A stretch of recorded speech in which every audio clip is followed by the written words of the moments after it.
శ్రీ గురుభ్యో నమః. హరి ఓం. కష్ట సంసారముగా సారీ ఓం శ్రీ గురుభ్యో నమః. హరి ఓం. కష్ట సంసార మగ్నానాం సంసారోత్తార హేతవే సాక్షిణే సర్వభూతానాం సాక్షిహీనాయతే నమః.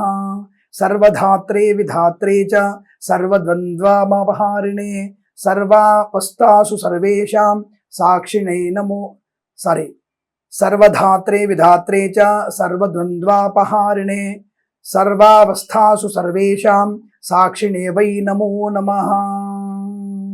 అందరికీ నమస్కారం.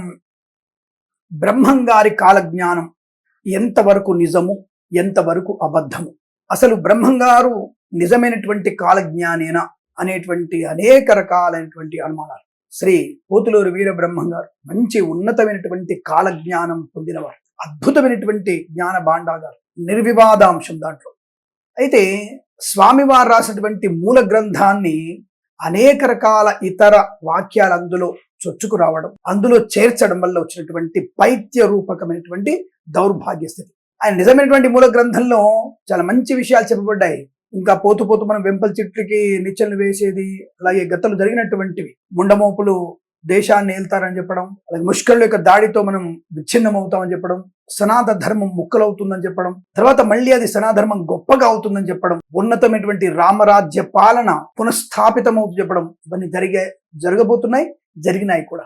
జరగబోతున్నటువంటి విషయాల్లో దాంట్లో కొన్ని కొత్త విషయాలు చేర్చి మనల్ని భయభ్రాంతులు గురి చేస్తూ అనేకమైనటువంటి ఇబ్బందులకి గురి చేస్తూ జ్యోతిష్యం మీద, కాలజ్ఞానమైనటువంటి లెక్కల మీద ఈ నాస్తికవాదుల యొక్క బలాన్ని మనం ఎక్కువ పెంచుకుంటూ పోతున్నాం. ప్రస్తుతాంశంలో మీ అందరికీ ఒక క్షమాపణ చెప్పాలి. నేను ఒక ఛానల్లో ఐడ్రీమ్ అనేటువంటి ఛానల్లో నేను చెప్తూ ఈ యొక్క కాలజ్ఞానం గురించి, మన యొక్క యుగ ధర్మాల గురించి చెప్తూ కలియుగ సంవత్సరాలు అంటే కలియుగ యొక్క పరిమాణం, కలియుగ ప్రారంభం, కలియుగ అంతాన్ని 5,32,000 సంవత్సరాలు చెప్పాను, అది క్షమించండి. 4,32,000 సంవత్సరాలు మాత్రమే కలియుగ ధర్మం. అంటే కలియుగ ధర్మం యొక్క నిడివి 4,32,000 సంవత్సరాలు మాత్రమే.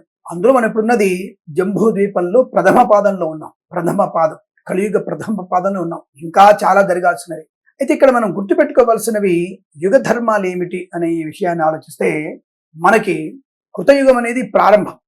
దాదాపుగా ఈ కృతయుగం యొక్క నిడివి 17,20,000 సంవత్సరాలు. ఇవి మానవ లెక్కలివి, అంటే మనం లెక్కలు పెట్టుకున్నటువంటివి.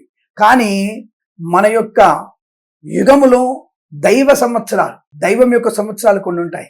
ఆ దైవ సంవత్సరాలన్నీ కూడా మనకి అంటే పర్ఫెక్ట్ లెక్కలు ఉంటాయి. బట్ ఇవి లౌకికమైనటువంటి మన లెక్కల్లో కృతయుగం యొక్క నిడివి 17,20,000 సంవత్సరాలు అయితే దైవం యొక్క అంటే దైవత్వం ఉన్నటువంటి ఈ యొక్క సంవత్సరాలు 4,800 సంవత్సరాలు మాత్రమే. త్రేతాయుగంలోకి వచ్చినప్పుడు త్రేతాయుగం యొక్క నిడివి అంటే ఆరంభము అంతిమము వచ్చేసి 12,96,000 సంవత్సరాలు. మీరు బాగా వినండి, 12,96,000 సంవత్సరాలు.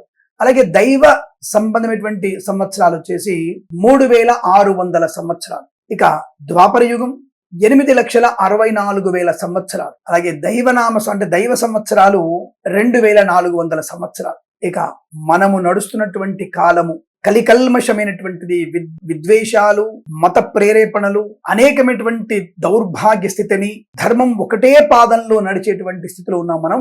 అది కలియుగం యొక్క నిడివి 4,32,000 సంవత్సరాలు.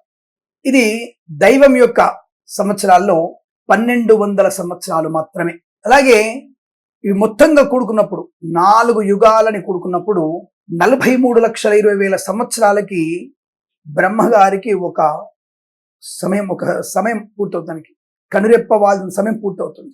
43,20,000 సంవత్సరాలు. ఇది దైవ సంబంధమైనటువంటి సంవత్సరాల్లో మనం కొలత తీసుకున్నప్పుడు పూర్తిగా 4 యుగాలు కలిపి 12,000 సంవత్సరాలు మాత్రమే అవుతుంది. ఇక మనం ఇప్పుడు మాట్లాడుకోవాల్సింది 2025లో ప్రళయం వచ్చేసి మన భూగోళం అంతా కూడా మునిగిపోతున్న విషయాన్ని చాలా మంది ఇది కాలజ్ఞానంలో వీరబ్రహ్మేంద్ర స్వామి వారు చెప్పారని చెప్పేసి దాన్ని ప్రచారం చేస్తూ భయానక పరిస్థితిని ఏర్పాటు చేస్తున్నారు.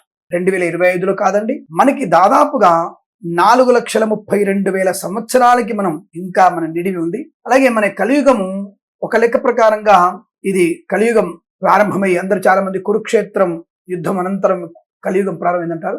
ఆ తర్వాత మనకి కృష్ణ పరమాత్ముడు కొంతవరకు పాలన చేశారు, తర్వాత ఉపపాండవులు పరిపాలన చేశారు. ఇదంతా కూడా లెక్కలు తీసుకున్నప్పుడు దాదాపుగా మనం ఇంచుమించుగా రమారమిగా 5,000 లేదా 5,100 సంవత్సరాలకి, అంటే 5,000 కానీ రమారమిగా 5,100 సంవత్సరాల నుంచి మనకి కలియుగ ప్రారంభమైంది అని చెప్పవచ్చు. అయినా సరే మనం మన లెక్కల ప్రకారంగా చూసుకున్నప్పుడు 2024 సంవత్సరంలో ఉన్నాం. ఇంకా మన లెక్క ప్రకారంగానే ఇంకా 4,30,000 సంవత్సరాలు రావాలి, అప్పుడు ప్రళయం. కానీ ఈ యొక్క ధర్మం, యుగ ధర్మాలు ఏంటంటే, కృతయుగంలో ధర్మం 4 పాదాలు, త్రేతాయుగంలో 3 పాదాలు, ద్వాపర యుగంలో 2 పాదాలు, కలియుగంలో 1 పాదం మీద నడుస్తుంది. ఆ ఒక పాదము కూడా ఎందుకు నడుస్తుందంటే, మంచి వాళ్ళము కనీసం మోక్షాన్ని పొందుకోవచ్చు, మన యుగ ధర్మాన్ని పాటించవచ్చు, మన యొక్క ధర్మంలో అనుకూలమైనటువంటి ప్రయోజనాలు పొందుకోవచ్చును అన్నటువంటి నీతిని బోధించడానికి కొంతమంది మహనీయులు, పుణ్యాత్ములు, మఠాధిపతులు, స్వామిలు, కొంతమంది మంచి మంచి విద్యావేత్తలందరూ కూడా మనకి ఈ కలియుగ ధర్మాన్ని తెలియజేస్తూ మంచి వాళ్ళగా ఎలా ఉండవచ్చుననే విషయాన్ని మనకు చెప్తున్నటువంటి మహనీయులు చాలా మంది ఉన్నారు. కానీ మనసు గుర్రము లాంటిది, కోరికలు ఎక్కువ అవుతాయి కదా, పరిగెడుతూ ఉంటుంది. బుద్ధి చంచలతత్వం, నాలుక జిహ్వచాపల్యాన్ని పొందుతుంది. కామము సహచరమైనటువంటి ధర్మాన్ని వ్యతిరేకిస్తూ, పురుషుడుగా కామంలో ఉంటూ, స్త్రీలుగా కామంలో ఉంటూ, వాయువరుసలైనటువంటి కామ ప్రలోభాల్లో ఉంటూ, మతఛాందసవాదులుగా మారుతూ మనం ప్రళయాన్ని తెచ్చుకుంటున్నాం. కాబట్టి ఇటువంటి ప్రళయాలన్నీ కూడా మనకి కొంతవరకు జరుగుతున్నాయి.